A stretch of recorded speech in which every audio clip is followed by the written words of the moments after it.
New Year's Eve is a time for fun and for celebration. But you know what else? It's a time for romance. The clock counting down, smooching your beloved. Lots of promises are made, proposals of marriage happen. My parents got engaged on New Year's Eve. So for my last Happy December photo shoot, I tried to capture that celebratory romance.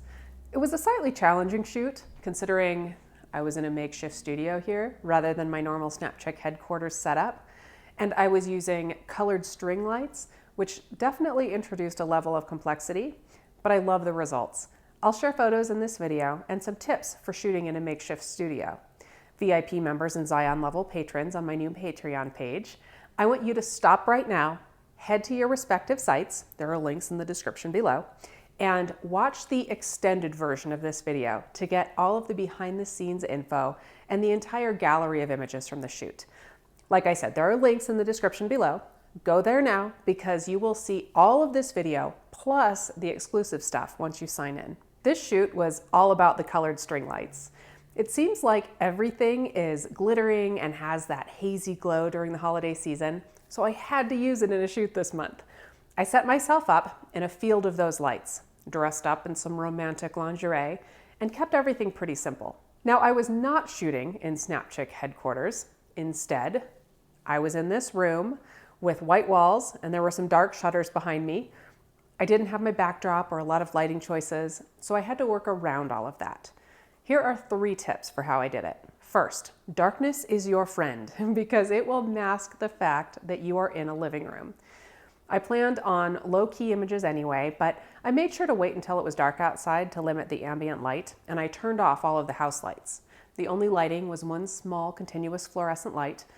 I realized that I was surrounded by the colored string lights, but they really don't provide anything in the way of portrait lighting. All of that darkness allowed me to achieve the low-key look I wanted, but it also allowed me to hide all of the stuff that was actually behind me.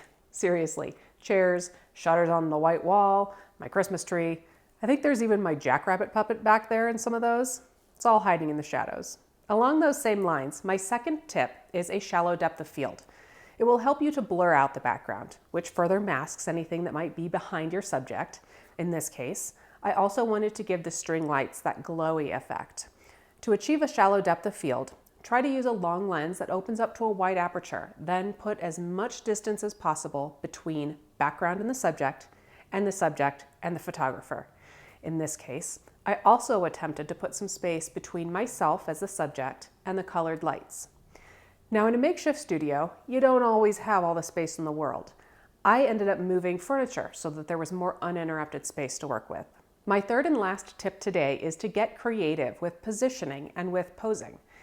When you're dealing with a makeshift studio situation, you may not be able to do exactly what you want. I was unable to shoot full body shots in my configuration, but I worked with what I had. For example, there were dark shutters against a white wall, so I made sure that I shot in that direction so that the dark shutters would be most, if not all, of my background. I shot mostly upper body photos for that same reason.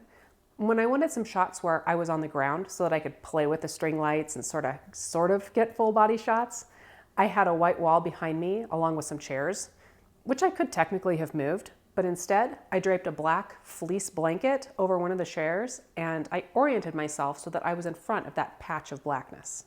So that's it for today's pointers for shooting in a makeshift studio. But if you want to see more from this shoot, there are links in the description of this video to snapcheck.com and to Patreon.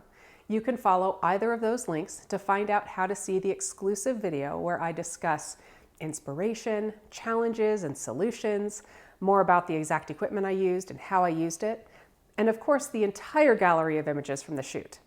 When you sign up for my VIP program or as a patron on Patreon, you will be supporting my mission as Snapcheck so that I can make more content like this, and you can see more content like this, and like the field trips I take to national parks, cool cities, and other fun destinations. This photo shoot was my last for Happy December this year, and it was my last photo shoot of 2016. I've pushed my creative limits this year, and this month was no exception. I've enjoyed the start of winter and how I could incorporate it in my work. I'm narrowing down my ideas for January's photography theme, so make sure you subscribe to this channel or follow me on Facebook to find out what I come up with for the new year. And speaking of which, Happy New Year, friends.